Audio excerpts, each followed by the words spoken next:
Hello dear students, this video is specially made on a very important literary device, and the name of the literary device or the poetic device we say is Onomatopoeia. So here we go, and I shall be explaining you in detail what is this literary device Onomatopoeia along with examples, so that you have no confusion in your mind about this particular literary device. Okay, so without any further delay, I go into the explanation.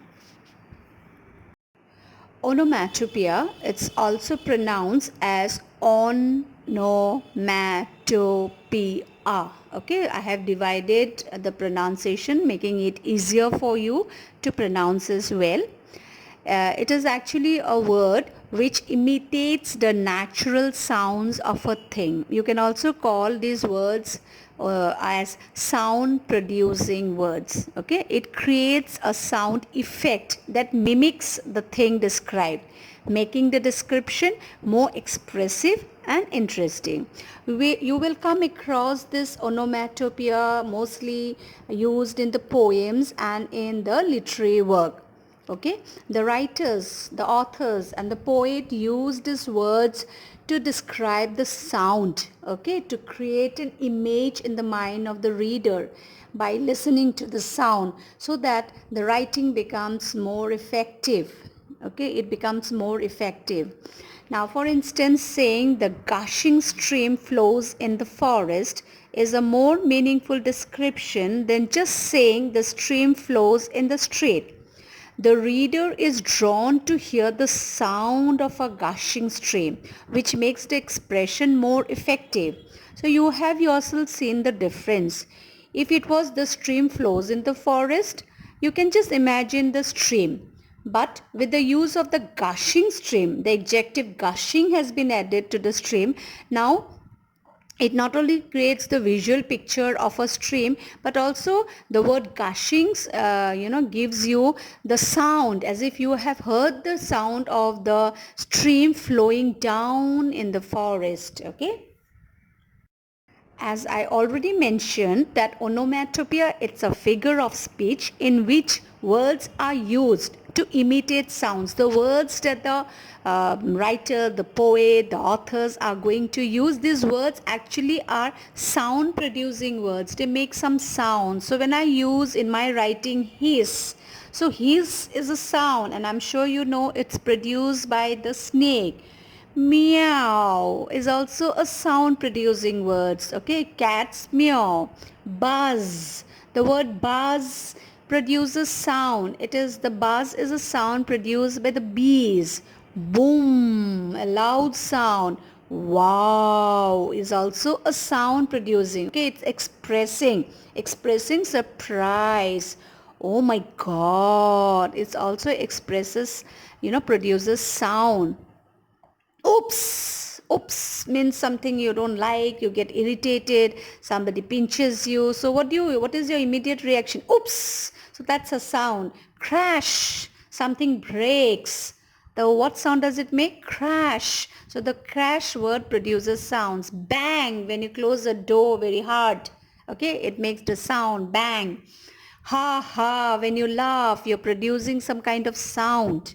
Yeah, when you are happy, okay, you achieve something, you win a match. What is your immediate reaction? What do you utter? Yeah. So that is a sound expressing joy, okay, happiness. Common examples of onomatopoeia, let's have a look. The buzzing bee flew away. Instead of just saying the bee flew away, okay, you can imagine the bee flying away perhaps from a flower which was sucking the nectar. If I use the buzzing bee, so then you can also hear the sound. You can not only see the bee going, but you can also hear the bee going along with its sound. That is making a buzzing sound that becomes more effective.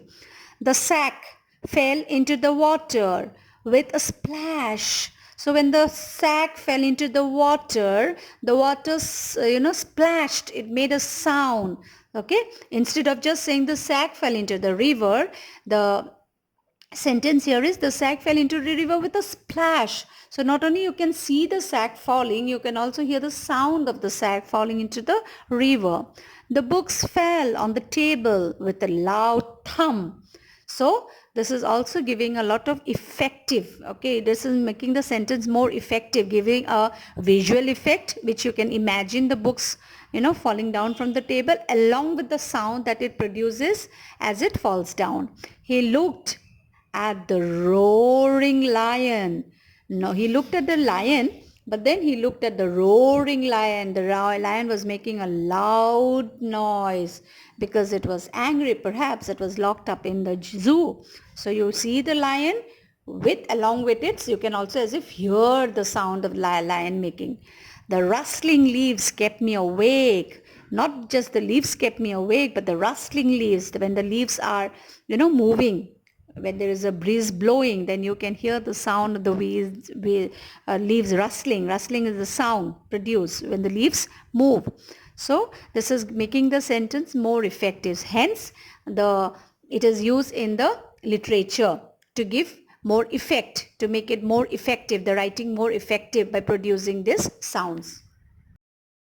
Do you know that even the different sounds and animals are also considered as examples of onomatopoeia? For example, meow, cat, moo, cow, neigh, horse, tweet. Okay, so these are also onomatopoeia words because they produces the sounds made by different animals.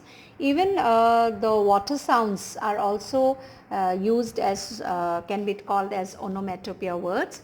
For example, plop, splash, gush, sprinkle, drizzle and drip are all sounds related to water. So even these words are sound producing words and we can call them as onomatopoeia. Similarly, words like growl, giggle, grunt, murmur, blurt and chatter denote different kinds of human voice sounds. Okay. Moreover, we can identify a group of words related to different sounds of wind such as swish, swoosh, whiff, whoosh, whiz and whisper. These are some of the sounds which are produced by the wind. Even these are onomatopoeia words. Okay. Now I shall be discussing about the use of examples of onomatopoeia in literature. In literature, it is widely used and most frequently used. Okay, onomatopoeia is frequently and widely used in literature to give a rhythm to the effects, to the text. This makes the description livelier, more interesting, appealing directly to the senses of the reader. So it makes the literature or the text more effective, giving it, making the reader feel the sound of the words. Okay, so below you will find a few onomatopoeia examples which are highlighted in bold letters. It's from some of the important work in literature. The first example is from the poem Come Down, O Maid by Alfred Lord Tennyson. Alfred Lord Tennyson needs no introduction. He is a very, very famous American poet. Some of his very well-known poems are The Road Not Taken, okay, The Brook, with very, very powerful message. Anyways, I'll be talking about now onomatopoeia, so forget about those poems which I will be discussing some other day. So let's begin. The moan of doves in immemorial ends and murmuring of innumerable bees. The moan and the murmuring are sound producing words. Okay. Example 2, For Whom the Bell Tolls by Ernest Hemingway. Okay, here it goes. He saw nothing and heard nothing, but he could feel his heart pounding. Pounding means the sound of the heartbeat. Okay, and then he heard the clack on stone. That is again a sound producing word.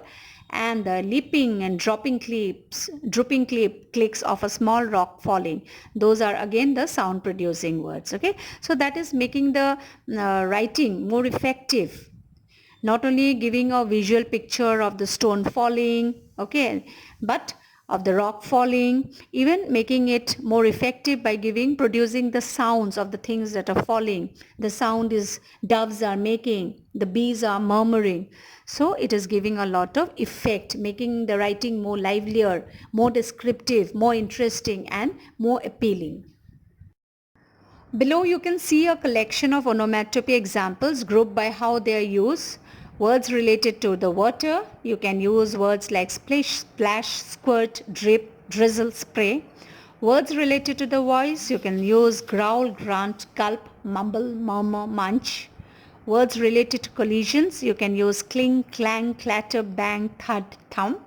Words related to air, you can use onomatopoeia words like flutter, gash, switch, whoosh, whiz, whip. And finally, you have some also very common words. The sounds made by animals are also onomatopoeia words. Bark, meow, hiss, moo, neigh, purr, quack. Okay, these are all sound producing words. You may use them while you are writing. There are many more. Any sound producing words that you use in your writing are onomatopoeia. Okay, but these are some examples. If you're writing about the sound made by animals, by air, by voice, you can use some of these are just examples. Dear students, that's all for today. I'm sure you have very well understood what is this literary device onomatopoeia is. Okay, what is the meaning of onomatopoeia, along with a lot of examples. Okay, do keep watching my video. I'll be back again very soon with explanation of many more literary devices that are there in English literature, the poetic devices that are there in English literature. So if you want to know more in detail, subscribe to my channel, and if you have liked this video, please do not forget to press the like button. I'll be back again very soon. Until then, goodbye. Thank you.